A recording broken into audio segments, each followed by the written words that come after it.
So what you feel before నేర్చుకునే ముందు నేర్చుకున్న తర్వాత మీకు ఎక్కడైతే డిఫికల్ట్ అనిపిస్తుందో అక్కడ క్లియర్ అవుతుందా నేర్చుకోవడానికి ప్రాసెస్ అప్లై చేయడానికి?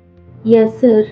అంటే ఎక్కడెక్కడ యూటిలైజ్ చేస్తున్నావు టెక్నిక్స్? అంటే నేను మోస్ట్లీ ఫార్ములాస్ గుర్తుపెట్టుకోవడానికి యూజ్ చేశాను sir. Is it easier for you to recall చేయడానికి ఈజీగా ఉందా నీకు? Yes sir. For now I'm preparing for GATE sir. It's easier for you if you apply the techniques. You can complete it easily. So Vicky, share your thoughts. నువ్వు నేర్చుకునే ముందు నేర్చుకున్న తర్వాత what you ఫెల్? ముందైతే ఎక్కువ టాపిక్స్ గుర్తుపెట్టుకోవడం కష్టంగా ఉండేది sir. ఇప్పుడు కొంచెం ఈజీ అయిపోయింది. All the techniques you have learn everything clarity ఉందా? రైట్? ఆ! అవును. Yeah, good, very good. Right. Indu, what about you? So you have completed almost 227 pages. Whole book complete this is ఎక్కడ అడిగినా కూడా చెప్పగలుగుతున్నాం. So how was your experience అంటే like నేర్చుకునే ముందు నేర్చుకున్న తర్వాత how did you see this? Yeah.